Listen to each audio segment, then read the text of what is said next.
BBC news আন্তর্জাতিক সংবাদে আপনাকে স্বাগতম। শুরুতেই সংবাদ শিরোনাম, এরপর বিস্তারিত। যুক্তরাষ্ট্রের জনগণের উদ্দেশ্যে ইরানের প্রেসিডেন্টের খোলা চিঠি, ট্রাম্পের বক্তব্যের কড়া প্রতিক্রিয়া জানাল চীন।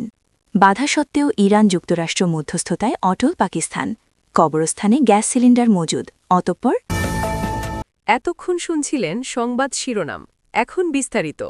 আপনি যদি মুসলিমদের পাশে থাকতে চান তাহলে ভিডিওতে লাইক করে চ্যানেলটি অবশ্যই সাবস্ক্রাইব করে দেবেন। যুক্তরাষ্ট্রের জনগণের উদ্দেশ্যে ইরানের প্রেসিডেন্টের খোলা চিঠি। ইরানের প্রেসিডেন্ট মাসুদ পেজেশকিয়ান যুক্তরাষ্ট্রের সাধারণ জনগণের উদ্দেশ্যে একটি খোলা চিঠি লিখেছেন। বুধবার ১ এপ্রিল রাতে সামাজিক যোগাযোগ মাধ্যম এক্সে প্রকাশিত ওই চিঠিতে তিনি প্রশ্ন তুলে বলেন, ট্রাম্প প্রশাসনের এই যুদ্ধ কি আদৌ আমেরিকা ফার্স্ট বা আমেরিকার স্বার্থকে অগ্রাধিকার দিচ্ছে? খবর রয়টার্সের। চিঠিতে পেজেশকিয়ান সরাসরি মার্কিন নাগরিকদের সম্বোধন করে জানতে চান, এই যুদ্ধের মাধ্যমে আসলে আমেরিকার জনগণের কোন স্বার্থটি অর্জিত হচ্ছে। তিনি দাবি করেন, আধুনিক ইতিহাসে ইরান কখনোই আগ্রাসন, বিস্তারবাদ কিংবা উপনিবেশবাদের পথ বেছে নেয়নি এবং কোনো যুদ্ধেরও সূচনা করেনি। তিনি বলেন, ইরানকে একটি হুমকি হিসেবে তুলে ধরার যে প্রচেষ্টা চলছে তা মূলত বিশ্ব রাজনীতির ক্ষমতাবানদের রাজনৈতিক ও অর্থনৈতিক লালসার ফসল। যুক্তরাষ্ট্র ইরানের পার্শ্ববর্তী দেশে তার সামরিক বাহিনী মোতায়েন করেছে। এই ঘাঁটিগুলো থেকেই চালানো সাম্প্রতিক মার্কিন আগ্রাসনগুলো দেখিয়ে দিয়েছে যে এই ধরনের সামরিক উপস্থিতি প্রকৃতপক্ষে কতটা হুমকিস্বরূপ। উপসাগরীয় অঞ্চলের বেসামরিক ও সামরিক অবকাঠামোতে ইরানের প্রতিদিনের ড্রোন ও ক্ষেপণাস্ত্র হামলাকে তিনি বৈধ আত্মরক্ষা হিসেবে উল্লেখ করেন। চিঠিতে পেজেশকিয়ান মার্কিন সরকার ও সাধারণ জনগণের মধ্যে একটি পার্থক্য রেখা টানার চেষ্টা করেছেন।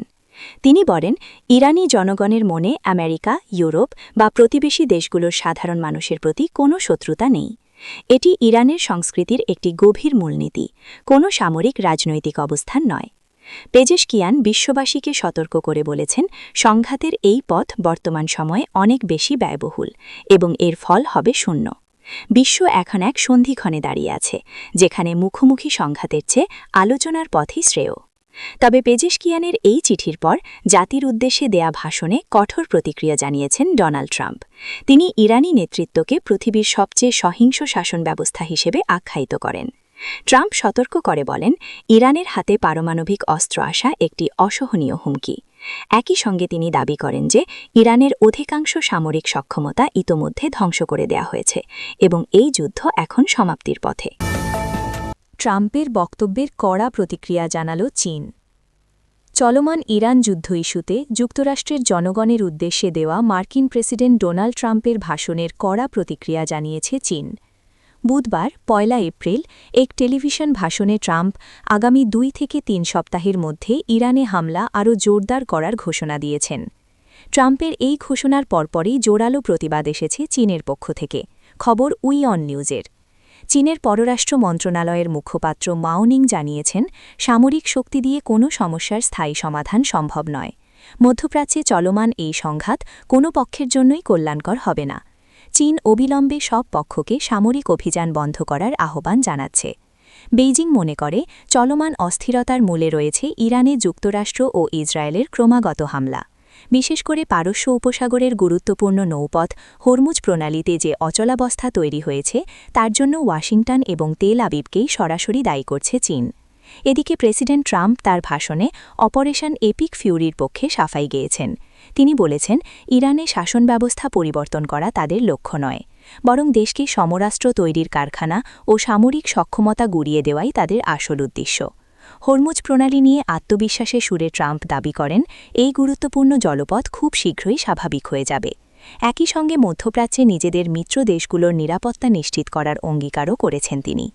ইসরায়েল, সৌদি আরব এবং কাতার সহ অন্যান্য উপসাগরীয় দেশগুলোর পাশে থাকার ঘোষণা দিয়ে ট্রাম্প স্পষ্ট করেছেন, এই যুদ্ধে তিনি কোনোভাবেই মিত্রদের বিপদে পড়তে দেবেন না। উল্লেখ্য, গত ২৮ ফেব্রুয়ারি থেকে যুক্তরাষ্ট্র ও ইসরায়েল যৌথভাবে ইরানে বিমান হামলা চালিয়ে যাচ্ছে।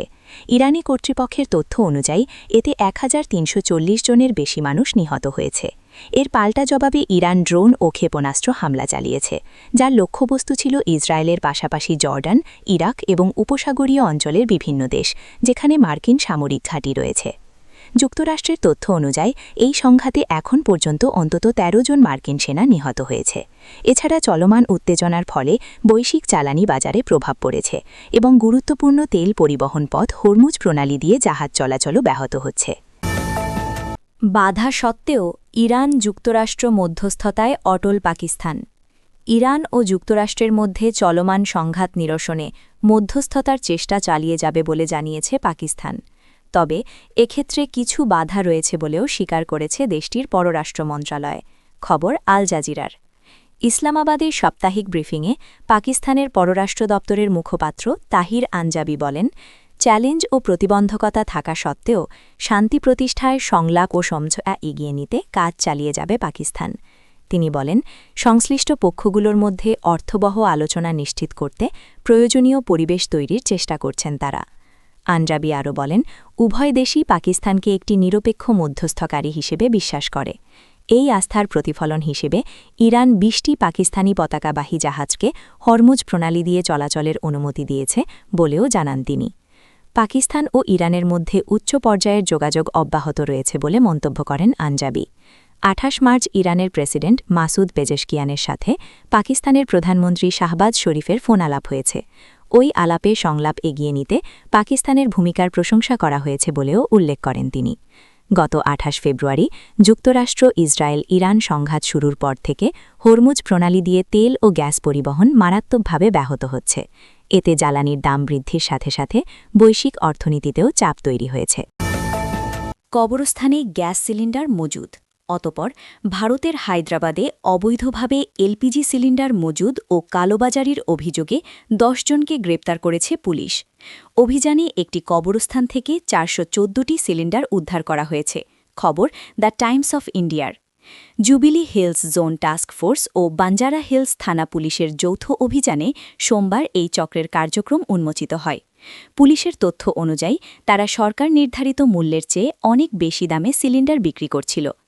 একটি বাণিজ্যিক সিলিন্ডারের সরকারি মূল্য যেখানে প্রায় ২,০০০ রুপি, সেখানে চক্রটি প্রতিটি সিলিন্ডার প্রায় ৬,০০০ রুপিতে বিক্রি করছিল। পুলিশ জানিয়েছে, মূল অভিযুক্ত মোহাম্মদ আমির ৪২ শামশাবাদের মামেদিপল্লীতে একটি এইচপি গ্যাস এজেন্সি পরিচালনা করেন। তার নেতৃত্বে কয়েকজন সহযোগী মিলে কবরস্থানে সিলিন্ডার মজুত করে এই অবৈধ ব্যবসা চালাতেন। বাঞ্জারা হিলসের নাগার্জুনা এক্স রোড এলাকার একটি কবরস্থানে অভিযান চালিয়ে পুলিশ ৪১৪টি সিলিন্ডার জব্দ করে। এর মধ্যে বিভিন্ন ওজনের পূর্ণ ও খালি সিলিন্ডার রয়েছে, যার মোট মূল্য প্রায় ২১,৮৮,০০০ রুপি।